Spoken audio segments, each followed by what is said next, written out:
So we know the blockchain is used as a payment channel, right? And on the blockchain, it protects users' privacy, right? So by looking at the transaction history, you cannot know the entity behind the transaction, right?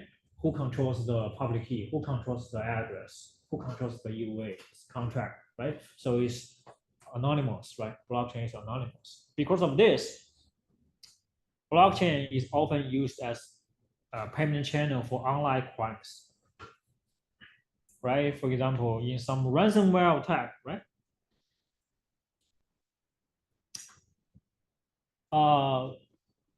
The hacker compromise your computer and the encrypted your data, so you cannot log into your computer. And usually they're gonna display a screen on your laptop and ask you to pay them some Bitcoin in order to get your system unlocked, right?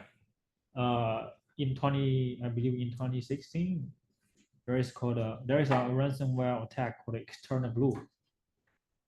If you still remember that, External Blue is one of the most famous ransomware attack.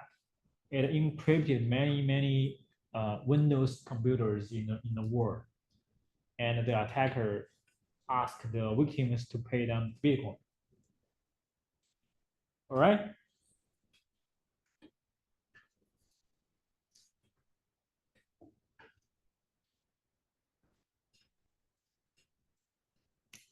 So the life cycle of the ransomware attack is that the victim download and execute the ransomware, which is a malicious software, right? And execute it, which will automatically encrypt the personal files and data. And then the victim needs to pay the ransom to the attacker, to the hacker, who's gonna reveal the decryption key to the victim.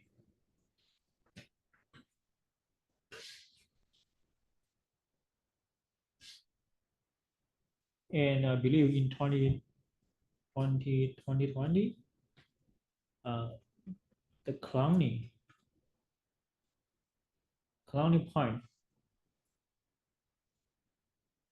their system are also attacked by the ransomware, and the hacker asked them to pay Bitcoin, and they paid.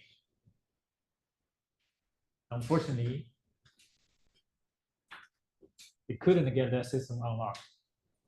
Basically, they just paid the ransom to the hacker and without getting the system back. Okay, so it's not always work if you pay the ransom to the hacker. And the secret road is another is a darknet, I believe, which use the blockchain as a payment channel to conduct illegal crimes. Okay. So the payment for this darknet is Bitcoin. And for example, you know, they are selling illegal drugs. Okay, so later on, I think this darknet has been taken down, and the FBI traced the creator of this website a few years ago. All right.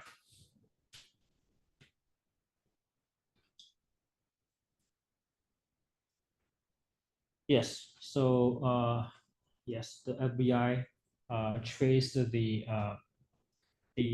owner of the Sigro website because the owner logs into his personal account with Facebook, and also he logs in this he logs in the Tor service and the Bitcoin address on the same machine. So what is Tor? It's a private peer-to-peer network, anonymous peer-to-peer network. Anonymous peer-to-peer network for browsers. Very good. This is also called onion network. So, for example, you want to access a website, you want to access Amazon, let's say, or Facebook, and you don't want the web server or the owner of Facebook or the Amazon server to know your IP address. Normally, if you just open your web browser and access Facebook, Facebook is going to say your IP address, right? They know who visited that website. So what if I want to hide I want to protect my privacy. I want to protect my IP address. I don't want them to say who visited their service. People invented this Tor network. Okay, so if you want to hide your IP address, you can connect to the Tor service, and then you can use the Tor service in your web browser to access Facebook. So Tor service is going to forward your request through multiple peers in this Tor network, and then access Facebook on your behalf, and then get data and return data to you. So Facebook cannot see your IP address, right? So this Tor, but unfortunately, the owner of Silk Road login his personal account, Facebook, and Tor service and the Bitcoin address on the same machine. That's why FBI traced the IP address and identified the owner. And his 174K Bitcoin was seized by FBI.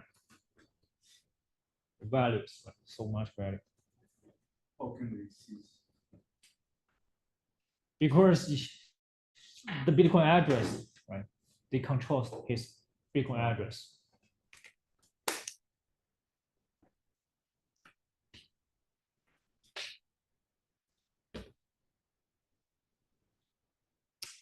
Okay, so today there are some other cybercrimes on Bitcoin. One of them are wire scams.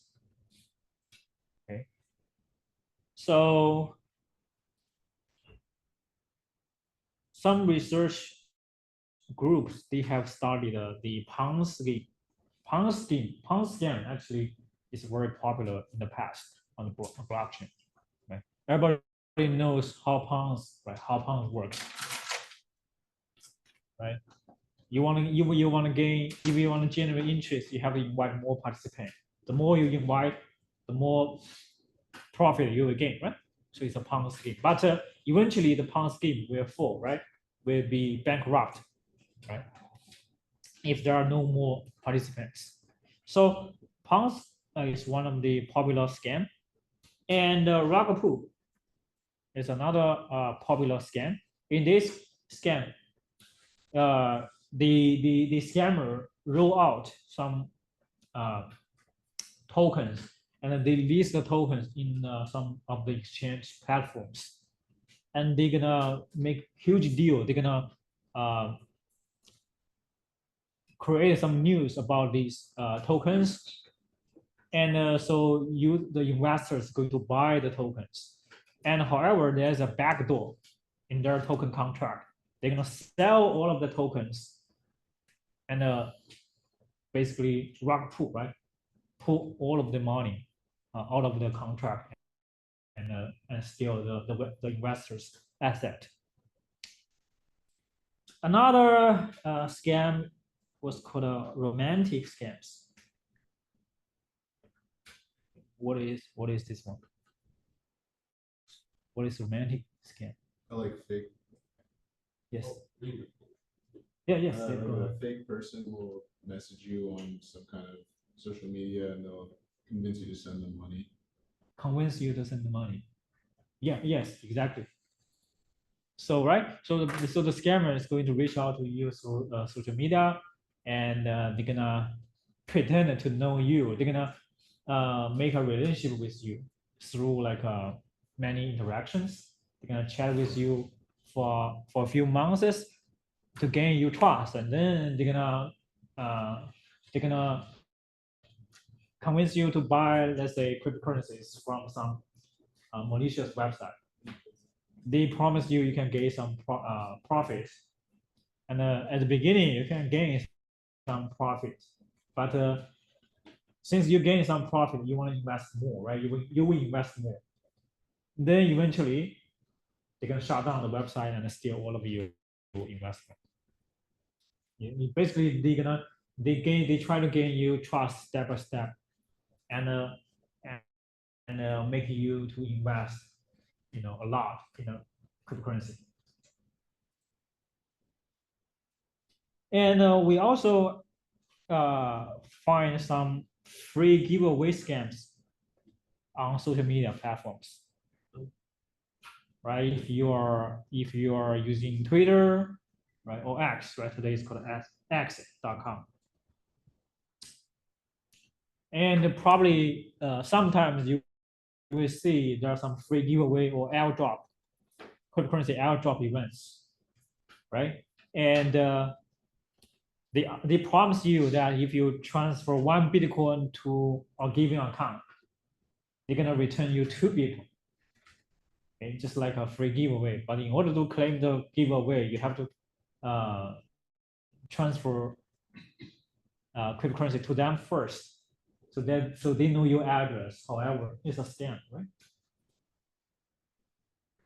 And usually they're gonna leverage the celebrities' account to promote this scam, right? For example, they probably will compromise the celebrity social media account, to promote the cryptocurrency event, free giveaway event, or they will register some domains using the celebrity's name, and then spread this domain, right, to audience on the social media. And we also find that MEV bot is another popular scam.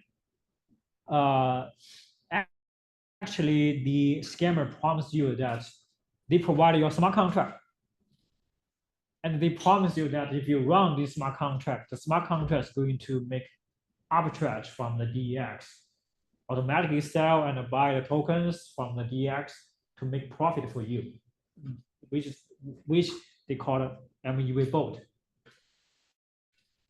This is the malicious bot program. In this bot contract, actually, they're gonna steal all of your deposit. Okay, so we find that the scammers are using YouTube to promote this MEV bot contract, right? So I believe we detected more than 10,000 scam videos on YouTube, and basically we also detected more than 1.8K scammers address injected in the bot contract, and then we trace those scammers cryptocurrency address transaction history. We find that unfortunately 20K address have lost cryptocurrency to this scam. The total amount is about $60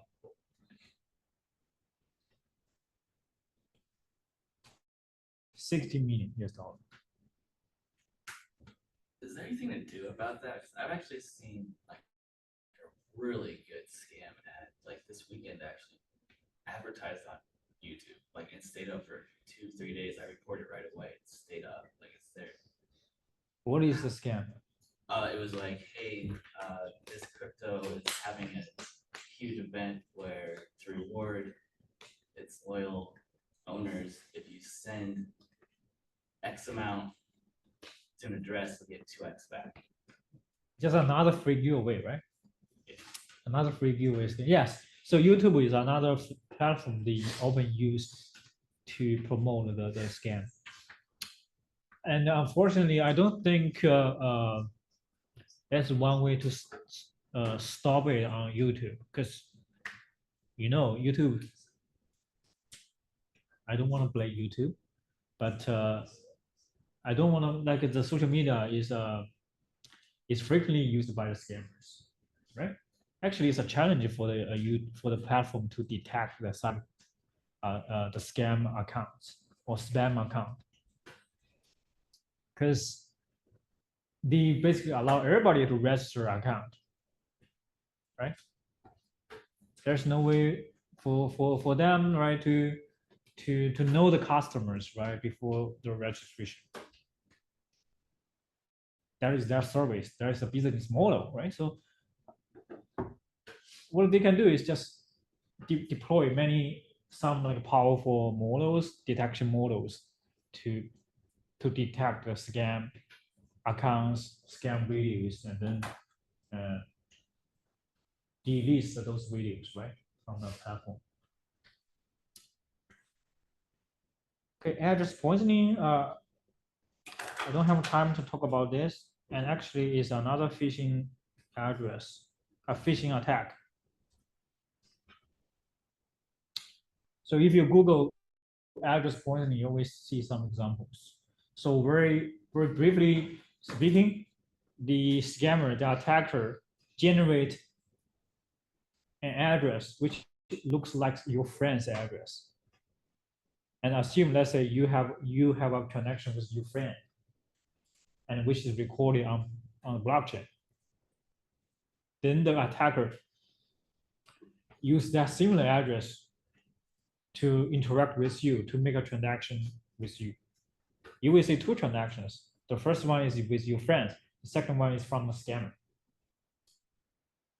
Both two addresses look highly similar. Let's say they share the same prefix, the same suffix, but the same address is so long.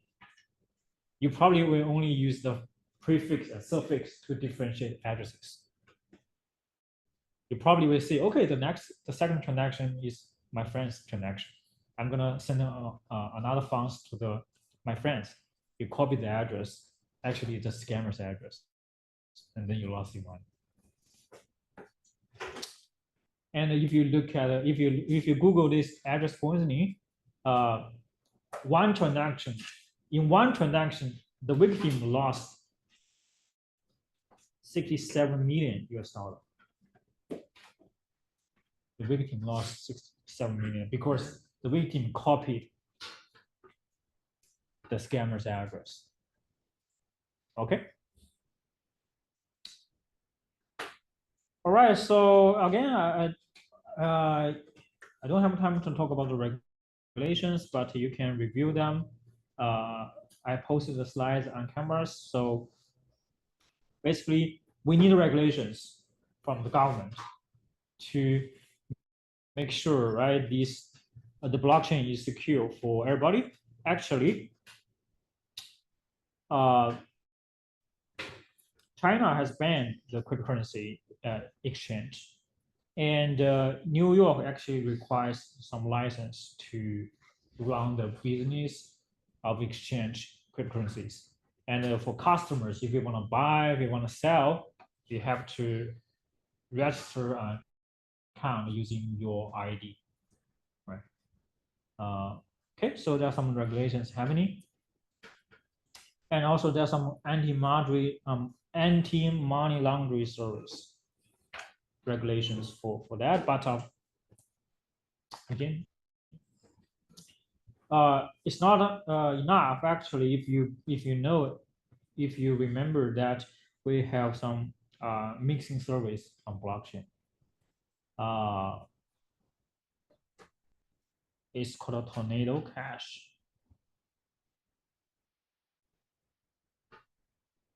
It's a mixing service. It has been frequently used by the scammers, by the attackers to launder the profit, the illicit profit. So how it works, it collects deposit from 10 people and then distribute the money to another 10 address. It's a mixing service. It mixes 10 sender with 10 receiver. So you cannot know which sender maps to which sender, which sender maps to which receiver.